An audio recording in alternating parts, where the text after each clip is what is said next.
Hey yo, what's up guys? It's your boy Mikey here, back with another video.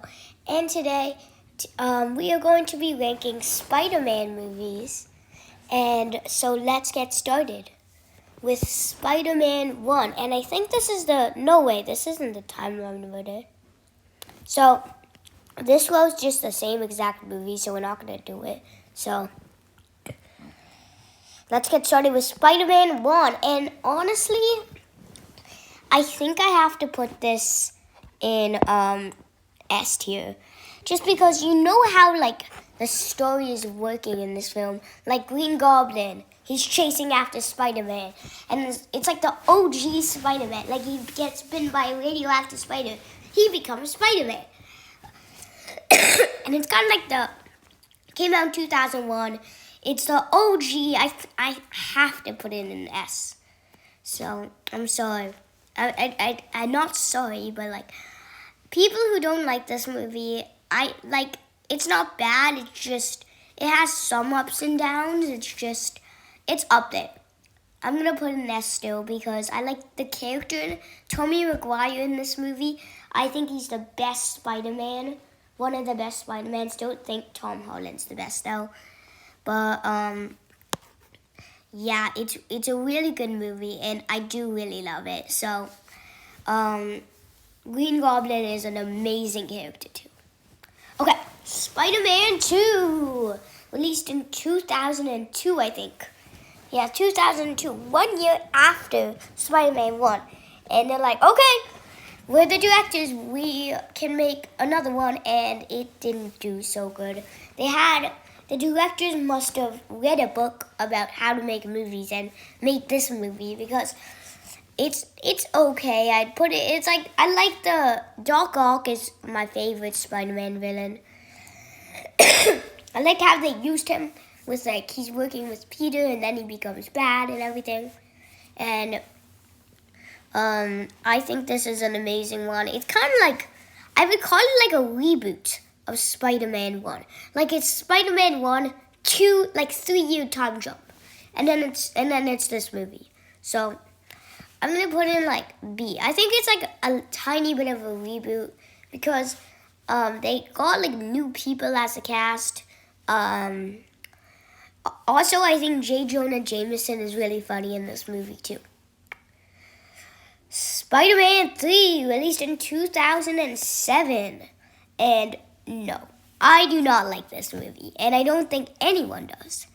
Because, okay, I have thoughts on this movie. I liked how Spider-Man got the symbiote, and there was a whole Venom backstory and all that. But the only problem was, it was not sharing that much information. You know, we have Venom trying to make everyone into symbiotes and all of that, and then Spider-Man gets infected by a symbiote, and then it's just so much is happening. It's so rushed. So they barely even show fight scenes in this movie, unlike the first two, where it's Spider-Man at the beginning of the movies they show him fighting someone. But this movie doesn't have any fighting, basically, except for the end. But I have to put this in C. I'm gonna put it in C, not D, just because it was Tobey Maguire's last movie. I could tell he was starting to get tired when this movie hit to theaters. And I managed to watch it on Disney Plus. I watched basically all these movies on Disney Plus or Netflix. So, yeah, I thought it was just not good. Okay, we are done the OG series. Now we are moving on to the Amazing series. The Amazing Spider-Man 1 and the Amazing Spider-Man 2. Amazing Spider-Man 1, it's not bad. I would put it in A. Actually, no, B again. It's not bad. It's the same exact thing, basically, just different bad guys and new cast and everything.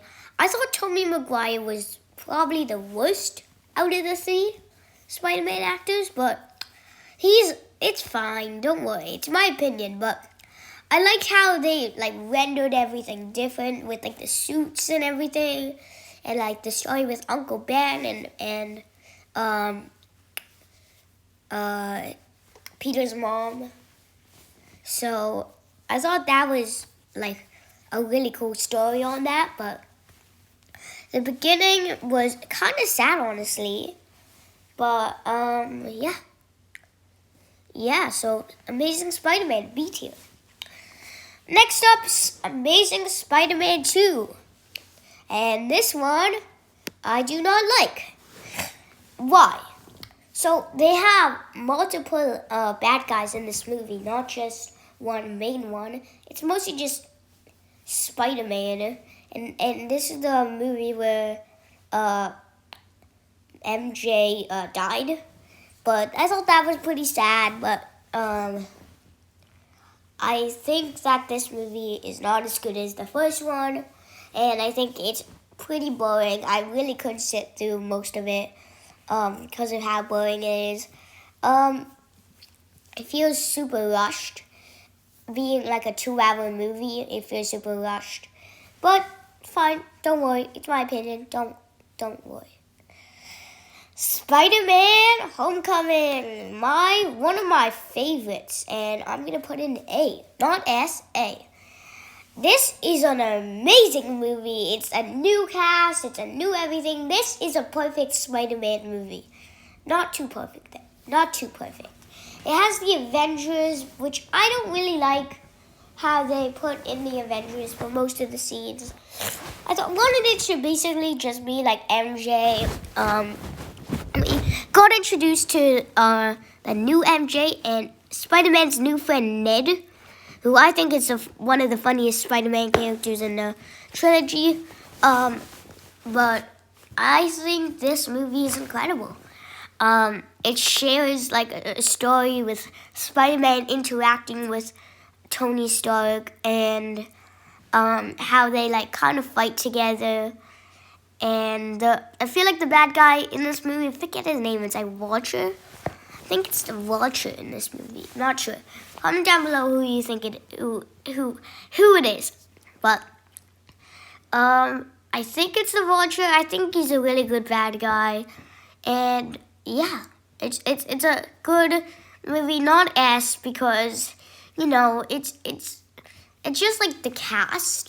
Some of the people I didn't want, just the Avengers I didn't want in it that much. But Tony Stark was in it a lot, so I can't put an S. But it was cool to see him.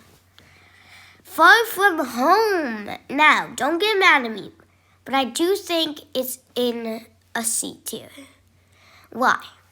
Because it doesn't blend with the story. See, after Homecoming and they released a trailer for Far From Home, I was so excited to go see it, and it's an incredible movie. It's just, it doesn't actually, no. I'm gonna put it in. I'm gonna put an A. I'm gonna put it in A because I like how they did it with the story of how Peter's friends, they're going on another vacation, and MJ finds out that that Peter's Spider-Man, and everything is just, Mysterio is really cool in this movie. Nick Fury is here. So yeah, I think this is a really cool movie. It shows how Spider-Man feels after Tony died. Spoiler, but yeah. No Way Home. I have basically nothing to say about this movie other than it's the best. It's literally the best Spider-Man movie ever. Now, I do think it's I really like this movie, how all three Spider-Mans and the multiverse is here, and it was it released on a good timing and everything. This was the best Spider-Man movie, but we are not done. I have not seen any of the Venom movies. I'm gonna watch them very soon, I think. Yeah, I'm gonna be watching them very soon. Maybe I'll even watch it on my channel. That'd be fun. Okay, Into the Spider-Verse. Now, this is another great movie. I'm going to put an S. It's going to be in the middle of S. we get introduced to this new kid, Miles Morales, who's kind of stuck in school. And his parents are also like kind of treating him bad and everything. And I like how there's like a bunch of Spider-Mans, just like how a No Way Home has it. And and Spider-Ham is my favorite. Spider-Noir too. Anyways, I like how there's Spider-Gwen and mostly there's also Spider-Man in this movie. And I liked how they brought back a little bit of the old bad guys in this movie, but yeah. Into the Spider-Verse, Miles Morales. Across the Spider-Verse. And wow, I cannot believe this movie. It's better than the first one. It's so cool how they get Miguel and basically every Spider-Man ever to come join this like group that Miles is in. And there's gonna be a second part called Beyond the Spider-Verse coming this year. And I'm definitely gonna make a video on that. But yeah, so here it is. My complete Spider-Man movie collection. I'll get you a little close-up on it.